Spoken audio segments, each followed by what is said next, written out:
मैं हूं मोहित पाठक, founder Stockia. ABG shipyard का केस का जो इन्फॉर्मेशन है आप लोगों को मिल गई होगी व्हाट्सएप यूनिवर्सिटी के थ्रू। एंड आप लोगों को लगता होगा कि कल मार्केट क्रैश होने वाला है, बैंक निफ्टी तो 1000-2000 पॉइंट तोड़ देगी और पूरा भट्टा बैठने वाला है। देखिए क्या होगा ये हमें भी नहीं पता है, मुझे भी नहीं पता, आपको भी नहीं पता है, वो तो कल बताएगा। बट कुछ गलतियां आपको नहीं करनी चाहिए। पता चला कि कल सुबह आप लोग उठो और मस्त उठ करके सुबह ही खुलते खुलते आप पुट बाई कर लो। ओके, आप पुट बाई कर लो और पता चला मार्केट ऊपर चलेगा तो आप फंस सकते हो। सो हमें कौन सी गलतियां नहीं करनी चाहिए वो मैं आपको यहाँ पे इस वीडियो में बताऊंगा। ये न्यूज चूंकि पुरानी हो चुकी है, ऐसा नहीं है कि ये बहुत अभी लेटेस्ट में आई है। जस्ट जो केस हुआ है ना, जो केस हुआ है, एफआईआर हुआ है, वो अभी हुआ है। ये न्यूज पुरानी है तो हो सकता है मार्केट इसको एडजस्ट कर चुका हो। मैं कुछ रीजंस बताऊंगा, वो सब आपको ध्यान से सुनना पड़ेगा। तो चलते हैं हम उस पर डिस्कस करते हैं एंड थोड़े से टेक्निकल्स भी देखेंगे, फिर चार्ट भी देखेंगे कि क्या चार्ट बोल रहा है एंड उस हिसाब से फिर हम अपना डिसीजन लेंगे। तो आगे बढ़ने से पहले मैं आपसे रिक्वेस्ट करना चाहूंगा, अगर ये वीडियो अच्छा लगे तो अभी मत करना, अच्छा लगे तो लाइक करना, शेयर करना, सब्सक्राइब करना।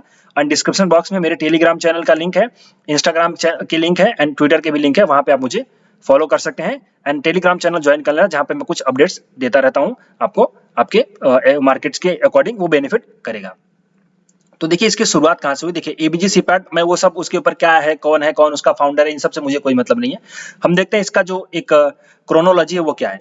2013 में आईसीआईसीआई बैंक ने इसके लोन को एनपीए डिक्लेयर कर दिया। इसका मतलब समझ रहे हो ना, एनपीए कब डिक्लेयर होता है? एनपीए डिक्लेयर होता है जब कंटिन्यू 90 डेज तक ईएमआई या फिर लोन की रीपेमेंट नहीं होती, तब बैंक जाकर के उसको एनपीए डिक्लेयर करता है। तो इसका मतलब यह है कि वो 2013 से भी पहले का मामला है। फिर दूसरा मैटर क्या है? दूसरा मैटर यह है, उसके बाद फिर क्या हुआ, जब 2013 में आईसीआईसीआई बैंक एंड कुछ बैंक ने उनको एनपीए डिक्लेयर किया, उनके जो भी लोन्स है उसको डिक्लेयर कर दिया। इसके बाद फिर क्या हुआ, 2016 में एसबीआई ने भी, स्टेट बैंक ऑफ इंडिया ने भी उसके लोन अकाउंट को एनपीए डिक्लेयर कर दिया। एंड एनपीए डिक्लेयर करने के बाद नवंबर 2018 में एसबीआई ने सीबीआई को प्रॉपर लेटर लिखा कि भैया ये लोग मेरा पैसा लेके जा रहे हैं, नीरव मोदी बनने वाले हैं, तो आप लोग थोड़ा सा एक्शन लो। तो सीबीआई, हालांकि आप जानते हो गवर्नमेंट बॉडी है, ब्यूरोक्रेसी है, हम उसके खिलाफ कुछ बोल नहीं सकते, बट ये लोग सो रहे थे तो थोड़ी सी देरी हो गई, उनका कुछ अपना मैटर रहा होगा, देखते हैं क्या है, उससे मतलब नहीं है हमें। तो वो उन्होंने एक्शन नहीं लिया। फिर उसके बाद क्या हुआ, फिर थोड़ा सा दिक्कत आई एंड उसके बाद 2020 में बैंकों ने अलग से कॉम्प्रिहेंसिव लेटर लिखा कि भाई अब तो आपको इसके खिलाफ एक्शन लेना पड़ेगा। So that CBI, okay, CB निकल जा रहे मेरे मुंह से, सीबीआई ने इनके खिलाफ केस वेस चार्ज किया और आपको व्हाट्सएप यूनिवर्सिटी के थ्रू ये पूरी की पूरी न्यूज मिल गई। तो बेसिकली ये न्यूज पुरानी है, बासी है, ठंडी हो चुकी है, इसका मार्केट पे कोई असर नहीं आएगा बिकॉज मार्केट इसको ऑलरेडी एडजस्ट कर चुका है। दूसरा पॉइंट, आप लोगों को पता है कि बैंक्स ने काफी अच्छी खासी अमाउंट में पिछले यहाँ पे 2016 से काफी अच्छी खासी अमाउंट में उन्होंने अपने बैलेंस शीट को मेंटेन किया, मतलब साफ सुथरा किया है उन्होंने डिटर्जेंट डाल करके। जो डिटर्जेंट कौन सा था डिटर्जेंट, वो डिटर्जेंट था जो मोदी गवर्नमेंट ने या फिर हमारी जो गवर्नमेंट है उन्होंने दिया था। ओके, तो जो सपोर्ट जिसको बोलते हैं, मैं सीधे सीधे बोलता हूँ सपोर्ट, तो जो सपोर्ट मिला था बैंकों को, तो उससे, उस डिटर्जेंट से जो बैंक है उन्होंने अपना अच्छा खासा बैलेंस शीट को धो करके टाइड की तरह साफ सुथरा कर दिया था। ओके, तो व्हाइट हो गया था वो बैलेंस शीट और अच्छी खासी अमाउंट पे उन्होंने ऑलरेडी राइट ऑफ कर दिया होगा। जो लोन है, हो सकता है ये लोन राइट ऑफ हो चुका है। राइट ऑफ होने का ये मतलब नहीं होता कि वो बैंक अपना लोन भूल जाएगी, बैंक उससे वापस लेगी। ऑलरेडी ये जो पूरा का पूरा मैटर है वो एनसीएलटी में चल रहा है। एनसीएलटी में आपका लिक्विडेशन के लिए वो प्रोसेस पूरा का पूरा चालू है और ये जो कंपनी है वो एनसीएलटी में लिक्विडेशन के अंडरगो में मतलब प्रोसेस में अंडरगोइंग चल रही है, मतलब उसका प्रोसेस चालू है। हो सकता है वो लोग रिकवरी कर लेंगे और ऐसे भी जिस हिसाब से गवर्नमेंट का रुख है कि कोई भी फ्रॉड नहीं कर सकता, जल्दी एनपीए नहीं बनने देंगे, वो हो सकता है कि उनको पूरा बेच बाच के सब कुछ उनसे पूरा का पूरा अपना पैसा चूस ले, पूरा नहीं बट थोड़ा बहुत तो वो निकाल पाएंगे, ऐसा है। तो 2-3 रीजन ये हो गए। पहले तो भाई हो सकता है कि इन्होंने राइट ऑफ ऑलरेडी कर दिया हो ये सब लोन, तो बैलेंस शीट उनकी क्लियर है, हालांकि बहुत से ज्यादा वैल्यूम उन्होंने किया हुआ है ऑलरेडी, तो अभी उनकी बैलेंस शीट क्लियर है। इसके अलावा ये एनपीए ऑलरेडी पहले का डिसाइड हो चुका है, न्यूज काफी पुरानी है, तो इसका इंपैक्ट मार्केट में नहीं आएगा। मार्केट हो सकता है किसी दूसरे रीजन की वजह से डाउन हो, जैसे कि आपका फेड का मीटिंग होने वाला है, वो आपको पता है। हालांकि जो अगला वीक है, ओके, फरवरी का जो 13 से लेकर के चलने वाला है, मंडे टू फ्राइडे, वो वीक ही ऐसा है कि जहां पे बहुत सारे नेगेटिव पॉइंट्स है। यूक्रेन का भी इशू है, अब वहां पे यूक्रेन में कुछ हो जाएगा तो वो आपको सोचने का भी मौका नहीं मिलेगा, उतने में निफ्टी तोड़ देगा 100-200 पॉइंट। ओके, तो ये सब है, मतलब कुल मिलाकर के जो बैंक का ये जो फ्रॉड आया है उसका एबीजी शिपयार्ड ग्रुप का, इसकी वजह से बैंक नीचे नहीं जाएंगे, मार्केट पूरा का पूरा नीचे जाएगा। हो सकता है कोई और न्यूज हो, बट इसके हिसाब से नहीं हो सकता, मार्केट साइडवेज हो जाए या फिर ये सब चीजें रहेंगी। तो पर्टिकुलरली आप इसके देख करके कल सुबह उठते ही मस्त नहा धो करके बैंक निफ्टी का पुट मत ले लेना, ओके। हो सकता है कि आप फंस जाओ। क्लियर, ये मेरा काम था आपको इंस्ट्रक्शन देने का, बाकी क्या होगा वो मुझे भी नहीं पता है। हाँ, आपको लगे प्रॉपर कि भाई चलो प्रॉपर नीचे जा रहा है, तो फिर आप थोड़ा सा रिस्क लेकर के स्टॉप लॉस लगा करके ट्रेड कर सकते हैं। वैसे भी ऐसी अपॉर्चुनिटी ही होती है जहां पे हमें ट्रेड करना चाहिए। थोड़ा सा रिस्क 100 मतलब 100 पॉइंट का तो बहुत ज्यादा हो जाएगा पुट्स में, 50 से 60 पॉइंट का स्टॉप लॉस लेकर के, या फिर बैंक निफ्टी में आप 100 पॉइंट का ऐसा लगा करके ट्रेड कर सकते हैं। वो डिपेंड करता है कहाँ पे प्राइस एक्शन होता है। तो हम थोड़ा सा चलते हैं चार्ट पे, देखें कि क्या है ये चीज, ओके। सो बेटर यह है कि नेकेड तुरंत उठते ही कुछ करने से अच्छा है थोड़ा सा मार्केट को सेटल होने दो। जब लगे कि नहीं हाँ प्रॉपर है, नीचे जा रहा है मार्केट, ओके, तब जाकर के आप वहां पे थोड़ा सा ऐसा लगा करके आप पुट को बाई कर सकते हैं, कॉल को शॉर्ट कर सकते हैं, फ्यूचर को शॉर्ट कर सकते हैं। It's up to you as per your margin and risk profile. और हाँ, कुछ भी करने से पहले ये ऐसा मतलब नहीं कि मैंने बोल दिया है, मेरा काम है आपको एजुकेशन प्रोवाइड करना, मैंने आपको नॉलेज दे दी है, आपकी मर्जी है आपको एक्शन लेना है। तो आप अपने विवेक का इस्तेमाल करिएगा, जो भी डिसीजन लीजिएगा अपना खुद का एनालिसिस करिएगा, तभी लीजिएगा, क्योंकि इसका पर्पस एजुकेशन देना है, ना कि आपको टिप देना है। फिर मैं आगे बढ़ जाता हूँ। हाँ, ये कृष्णा है, इसके ऊपर मैंने एक वीडियो बनाया है, ये वाला बहुत ही अच्छा वीडियो है, आप जाकर के देखना, थोड़ा अच्छा स्टॉक है, आपको रिटर्न दे सकता है अच्छा खासा। तो हम बैंक निफ्टी का पहले चार्ट पे डिस्कस कर लेते हैं।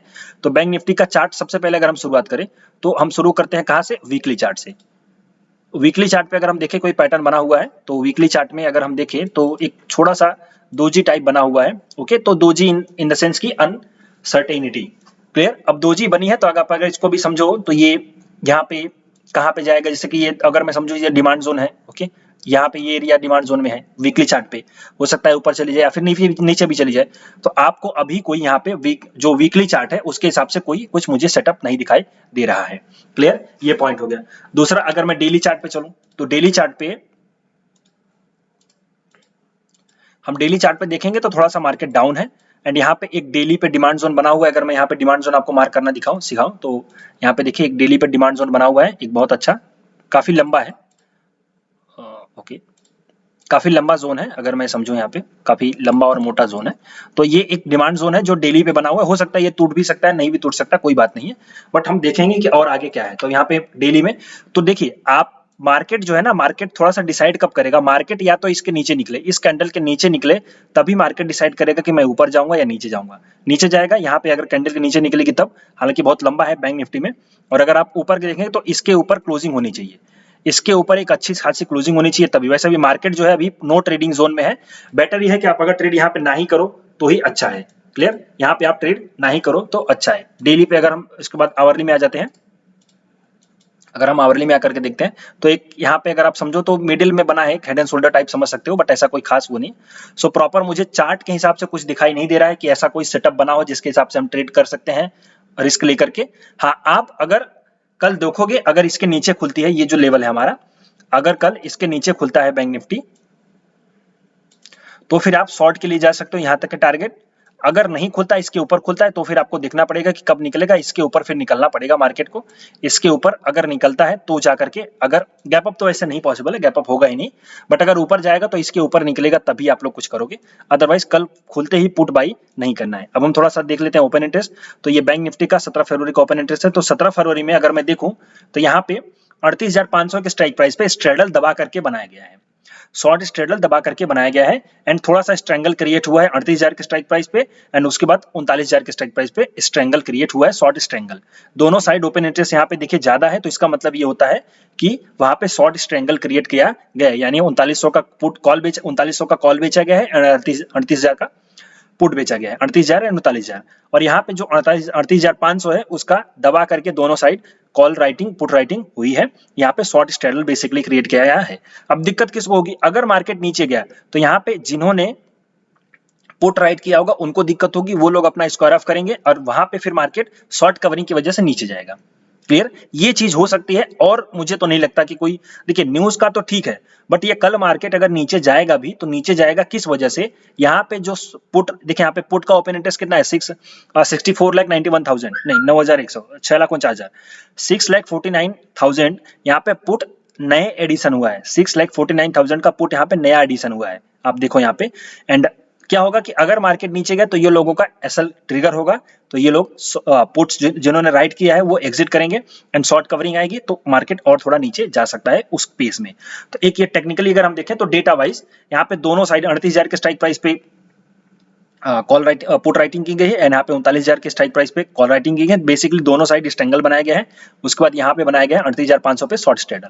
उसके बाद अगर हम अगली एक्सपायरी को देखें 24 फरवरी, तो 24 फरवरी पे भी ठीक वही चीज हो रही है, 38,500 के स्ट्राइक प्राइस पे स्ट्रेडल बनाया गया है एंड यहाँ पे सेम चीज आप देखो दोनों साइड बनाया गया है। हालांकि जो मेन गेम चल रहा है वो इस यहाँ पे चल रहा है, मार्केट को पूरा उन्होंने कवर कर रखा है। और एक चीज मैं आपको बताऊं, अभी मार्केट में FIIs एंड जो है वो थोड़ा थोड़ा पुट और कॉल बाई भी कर रहे हैं। तो अब यहाँ पे क्या होगा, डेटा थोड़ा सा कंफ्यूजिंग हो जाता है।